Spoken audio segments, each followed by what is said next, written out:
للمتقین والصلاة والسلام علی سید الانبیاء والمرسلین بسم اللہ الرحمن الرحیم وَإِنَّكَ لَعَلَىٰ خُلُقٍ عَظِيمٍ صدق اللہ مولانا العظیم وصلوا علی الحبیب اللہم صلی علی سیدنا ومولانا محمد وعلی آلہ واصحابہ وعزتہ اجمعین۔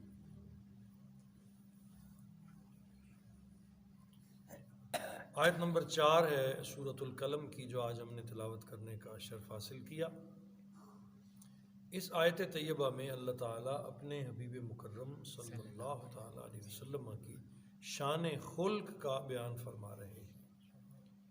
ارشاد فرمایا وَإِنَّكَ لَعَلَىٰ خُلُقٍ عَظِيمٍ، اور بے شک اے حبیب مکرم صلی اللہ تعالیٰ علیہ وسلم آپ عظیم الشان خلق کے مالک ہیں، آپ اچھے اخلاق کے مالک ہیں۔ یہ نہیں فرمایا آپ کا اخلاق اچھا ہے، یہ نہیں فرمایا آپ اچھے اخلاق والے ہیں، بلکہ فرمایا لا علی خلق عظیم، آپ اچھے اخلاق کے عظیم الشان خلق کے مالک ہیں۔ مالک کون ہوتا ہے؟ جسے پورا اختیار ہو، یعنی حضور علیہ الصلوۃ والسلام کی ذات اقدس سے کائنات میں اللہ تعالیٰ نے اخلاق کو تقسیم فرمایا ہے۔ مقصد یہ ہے کہ اخلاق حمیدہ اور افعال پسندیدہ پر حضور نبی پاک صلی اللہ تعالیٰ علیہ وسلم کا قبضہ ہے، یہ سب حضور کے زیر فرمان ہیں، حضور ان کے راکب اور شاہ سوار ہیں۔ اس لیے حضور نبی پاک صلی اللہ علیہ وسلم کو ان امور کے لیے کسی تکلف اور کسی بناوٹ کی ضرورت نہیں۔ آفتاب ذات محمدی صلی اللہ تعالیٰ علیہ وسلم سے صفات محمدیہ اور کمالات احمدیہ کی کرنیں خود بخود پھوٹتی ہیں۔ اسی لیے اللہ تعالیٰ نے ایک اور مقام پہ ارشاد فرمایا وما انا من المتکلفین، اے میرے حبیب مکرم صلی اللہ علیہ وسلم آپ اعلان فرما دیں کہ میں تکلف اور بناوٹ کرنے والوں میں سے نہیں ہوں۔ یعنی حضور جو فرماتے تھے وہ تکلف یا بناوٹ جیسے ہم کبھی کر رہے ہوتے ہیں کہ جیسا مہمان دیکھا ویسے ہو گئے، جس طرح کے شخص سے پالا پڑا اس طرح کا اخلاق بنا لیا۔ نبی پاک صلی اللہ علیہ وسلم کی ذات اقدس ایسی نہیں تھی، کیونکہ آپ کو کائنات کے لیے اخلاق کا بہترین نمونہ بننا تھا، تو اللہ کریم نے آپ کے اخلاق کو تکلف اور بناوٹ سے پاک رکھا ہے۔ سرکار کے اخلاق میں کوئی تکلف نہیں تھا، کوئی بناوٹ نہیں تھی۔ حضور علیہ الصلوۃ والسلام دل کی گہرائیوں سے جس کے ساتھ پیار فرماتے اور بغض اور عناد تو تھا ہی نہیں۔ حضور دشمنوں کے ساتھ بھی اچھے اخلاق سے اور ایسی گفتگو سے پیش آتے کہ دشمن نہ رہتا بلکہ وہ دوستی پر مجبور ہو جاتا۔ اس لیے قرآن عظیم میں اللہ کریم نے ارشاد فرمایا وَإِنَّكَ لَعَلَىٰ خُلُقٍ عَظِيمٍ، کہ اگر اے میرے حبیب صلی اللہ تعالیٰ علیہ وسلم آپ کی ذات تمام کمالات کی جامع ہے، وہ کمالات جو پہلے نبیوں اور رسولوں میں متفرق یعنی تھوڑے تھوڑے کر کے تھے، اللہ تعالیٰ نے مجموعی طور پر ان تمام کمالات کو اپنے حبیب مکرم صلی اللہ تعالیٰ علیہ وسلم کی ذات اقدس میں جملہ رانائیوں کے ساتھ جمع فرما دیا۔ اب حضور کے اخلاق کو پھیلائیں تو سارے نبیوں کے اوصاف بنتے ہیں، اور اگر حضور کے اخلاق کو سمیٹ لیں، سارے نبیوں کے اخلاق کو سمیٹ لیں تو سرکار کی ذات کریمہ بن جاتی۔ اس لیے اعلیٰ حضرت فرماتے ہیں حسن یوسف دم عیسیٰ ید بیضا داری، یوسف کا حسن ہو، عیسیٰ کا دم ہو، حضرت یوسف علیہ السلام کا ہاتھ، موسیٰ علیہ السلام کا ہاتھ جیب سے نکالنا کہ وہ سفید ہو جائے، کہا حسن یوسف دم عیسیٰ ید بیضا داری، آنچے خوباں ہمہ دارت تو تنہا داری۔ سارے سونے پر تیرے جیسا سونا کوئی نہیں، سارے خوبصورت ہیں مگر آپ جیسا خوبصورت کوئی نہیں ہے۔ امام شرف الدین بوصیری رحمۃ اللہ تعالیٰ علیہ نے قصیدہ بردہ شریف میں کہا فاق النبیین فی خلق و فی خلق، آپ سارے نبیوں سے بلند ہو گئے، تخلیق میں بھی اور اخلاق میں بھی، تخلیق میں بھی اور فی خلق و فی خلق، تخلیق میں بھی اور اخلاق میں بھی۔ ولم یضانوہ فی علم ولا کرمی، آپ کے علم اور کرم کے کوئی قریب بھی نہیں ہے، نبیوں میں سے بھی کوئی قریب بھی نہیں ہے۔ اتنا بلند اللہ پاک نے آپ کو اخلاق اور خلق عطا فرمایا ہے۔ فَإِنَّهُ، اب حد کر دی، فرماتے ہیں فَإِنَّهُ شَمْسُ فَضْلٍ، آپ تو فضیلتوں کا سورج ہیں، آپ تو فضیلتوں کا سورج ہیں۔ انہو شمس و فضل ہم کواکبها، اور باقی سارے نبی ستارے ہیں۔ سورج چڑھتا ہے نا تو ستارے نظر ہی نہیں آتے۔ یہ فرق ہے حضور کی شان اور باقی انبیاء کے، ہیں سارے نبی شانوں والے، لیکن سرکار کو اتنی بڑی شانیں عطا کی گئیں کہ جو فرق سورج اور ستاروں میں ہے، امام شرف الدین بوصیری فرماتے ہیں وہ فرق باقی انبیاء میں اور رسول اللہ میں ہے۔ فَإِنَّهُ شَمْسُ فَضْلٍ، آپ تو فضیلتوں کا سورج ہیں، ہم کواکبها، اور باقی سارے نبی ستارے ہیں۔ یظہرن انوارہا للناس فی الظلم، آپ کی روشنی، آپ کا نور ہر شخص کو ظلمتوں سے نکالنے کے لیے ظاہر ہوا ہے، اندھیروں سے نکالنے کے لیے ظاہر ہوا ہے۔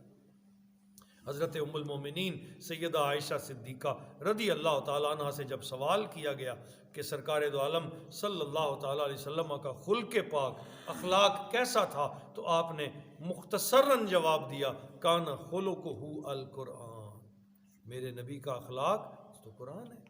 تم نے قرآن نہیں پڑھا، سارا قرآن رسول اللہ کا اخلاق ہی تو ہے، حضور کا خلق مبارک ہی تو ہے، یعنی جن محاسن و اوصاف اور مکارم اخلاق کو اپنانے کا قرآن نے حکم دیا ہے، حضور ان سے کمال درجہ متصف تھے، اکمل طریقے سے وہ سرکار میں پایا جاتا تھا۔ ایک دوسرے شخص نے جب یہی سوال ام المومنین سے فرمایا تو سورۃ المومنون کی پہلی 10 آیتیں پڑھ لو، آپ نے فرمایا حضور کے خلق کی تصویر تمہیں مل جائے گی۔ سورہ مومنون کی پہلی 10 آیتوں میں اللہ نے سرکار کے اخلاق کو بیان فرما دیا ہے۔ حضور نبی کریم صلی اللہ علیہ وسلم کی ہمتیں اور حوصلے بے شمار ہیں، جو ان میں سے بڑے حوصلے ہیں ان کی تو حد ہی نہیں۔ حضور صلی اللہ علیہ وسلم کی چھوٹی سے چھوٹی ہمت اور حوصلہ زمانے بھر سے بزرگ تر ہے۔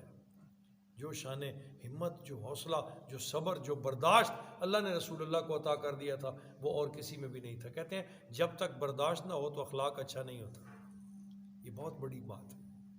برداشت ہوتی ہے تو تب اخلاق اچھا ہوتا ہے، یعنی انسان بہت ساری سختیاں جھیل رہا ہوتا ہے، خاموش رہتا ہے، اپنے اخلاق کو بگڑنے نہیں دیتا۔ ہم تو بات بات پہ گرم ہو جاتے ہیں، ہم تو بات بات پہ گالیاں دینے لگتے ہیں، ہماری تیوریاں چڑھ جاتی ہیں۔ میرے نبی کریم صلی اللہ علیہ وسلم نے کبھی کسی کی زیادتی پر بھی تیوری نہیں چڑھائی۔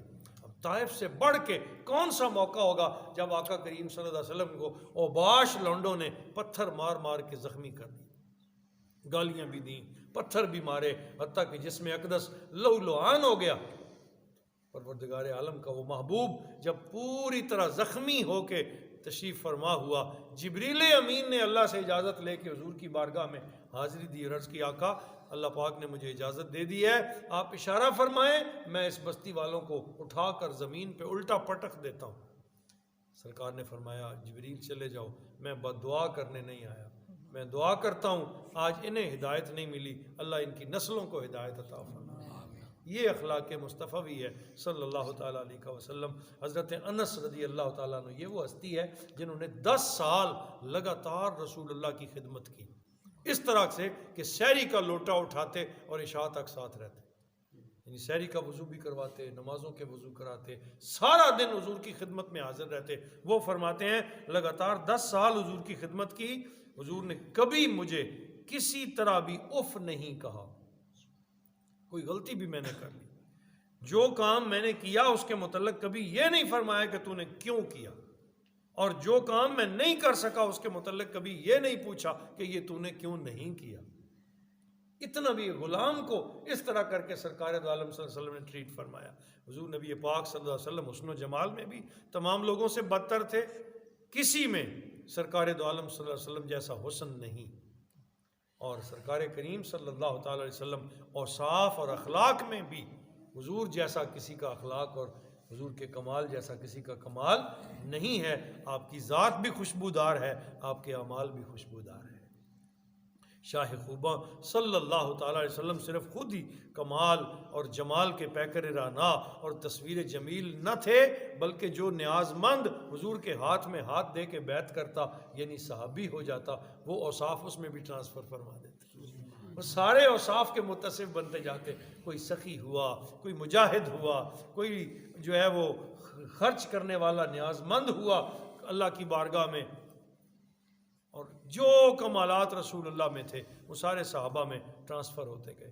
حضرت ابو ذر رضی اللہ تعالیٰ عنہ کہتے ہیں حضور اکرم صلی اللہ علیہ وسلم نے فرمایا، اے ابو ذر تم جہاں بھی ہو اللہ تعالیٰ سے ڈرتے رہو، کوئی گناہ ہو جائے تو اس کے فوراً بعد نیکی کرو، وہ نیکی اس گناہ کو مٹا دے گی، اور لوگوں کے ساتھ حسن اخلاق سے پیش آتے رہنا، لوگوں کے ساتھ حسن اخلاق سے پیش آتے رہنا۔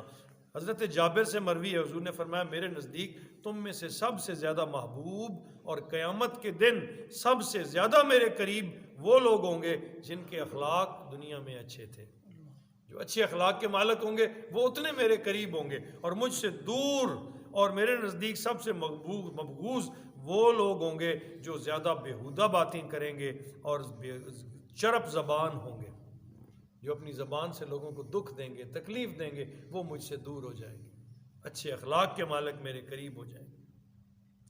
حضرت نبی پاک صلی اللہ علیہ وسلم نے جب درس و تدریس جاری رکھی اور اخلاق عالیہ کی کئی مثالیں اپنے صحابہ کے سامنے بیان فرماتے، ایک دن حضرت ابوبکر صدیق رضی اللہ تعالیٰ عنہ آپ نے عرض کی یا رسول اللہ جو چیزیں آپ نے بیان فرمائی ہیں کیا ان میں سے کوئی چیز مجھ میں بھی پائی جاتی ہے؟ شان صدیق اکبر میں یہ بہت بڑی حدیث طیبہ، کیا یا رسول اللہ ان اوصاف میں سے میرے اندر بھی کوئی وصف ہے؟ تو سرکار نے فرمایا کلھا فیک یا ابا بکر واحبھا الی اللہ السخاء، یہ جتنی صورتیں میں نے بیان کی ہیں یہ ساری تیرے اندر موجود ہیں، اور تیری سخاوت اللہ کو سب سے زیادہ پسند ہے، تیری سخاوت تیرے رب کو سب سے زیادہ پسند ہے۔ اللہ تعالیٰ اپنے محبوب کریم کے طفیل ہمیں بھی اخلاق حسنہ کی بے پایاں نعمتیں عطا فرمائے۔ اخلاق اچھا ہو۔ اب میں آپ سے عرض کروں، خالد حسنین بھائی کل تشریف لے گئے، اس کا اپنا کوئی بھائی نہیں تھا، اس کا کوئی چچا نہیں تھا، اس کا کوئی ایسا سگا بیٹا نہیں تھا جو آج اس کے جنازے کے ساتھ بھائی بیٹا یا چچا بن کے یا باپ بن کے ساتھ کھڑا ہوتا، لیکن لاکھ کے قریب اس کے بھائی وہاں موجود تھے، وہ جن کے ساتھ اس نے اخلاق سے زندگی بسر کی۔ اور جو میرے ساتھ قافلہ گیا ہوا تھا، پوچھیں ان سے کہ وہ لوگ جو کبھی پسیجتے نہیں، دھاڑے مار مار کے رو رہے تھے، اور ایک ایسا رنگ تھا کہ کوئی آدمی ایسا نہیں تھا جس کی آنکھوں میں آنسو نہ آئے، اور ان کی تدفین تک کے جو مراحل ہم نے دیکھے، اور جس یقین کریں رشک آتا تھا اے کاش اس کی جگہ ہم ہوتے۔ یہ سب کچھ کیا تھا؟ جو کچھ میں نے دیکھا ہے یہ اس کا اخلاق تھا، اور کمال کے اخلاق کا وہ مالک، میں نے کبھی اس کو غصے میں نہیں دیکھا، ہمیشہ مسکراتے اچھے اخلاق کے ساتھ مدینہ طیبہ میں اکٹھے تھے، 22 دن ہم اکٹھے رہے، لیکن ایسا اخلاق میں نے اس میں دیکھا، انتہائی عاجز ہو کے ملنا، یہی زندگی ہے۔ اس نے اپنی زندگی میں یہ عمل جاری رکھا تو کریڈٹ موت کے بعد ملا، یہ کریڈٹ کسی کو اس کو ہر اس شخص کو ملتا ہے جو اخلاق عالیہ پہ زندگی بسر کرے۔ آج ہم نے صرف ایک آیت پڑھی ہے، لیکن یہ ایک آیت پوری زندگی بدل سکتی ہے۔ وَإِنَّكَ لَعَلَىٰ خُلُقٍ عَظِيمٍ، اے حبیب مکرم صلی اللہ تعالیٰ علیہ وسلم، ہم نے آپ کو اعلیٰ اخلاق کا مالک بنایا۔ حضور نے ہمیں اخلاق ہی تقسیم کی ہیں، اور اپنے غلاموں کو جو سب سے بڑا ہنر دیا ہے وہ اخلاق عالیہ ہے۔ اللہ ہمارے اندر بھی اخلاقی خوبیاں پیدا کرے، برداشت کرنا، ظلم کرنے والے کو معاف کر دینا، پریشان کرنے والے کو اپنی طرف سے مسکراہٹوں کا تحفہ دینا، یہ زندگی ہے۔ اللہ ہم سب کو نصیب فرمائے۔ وما علینا الا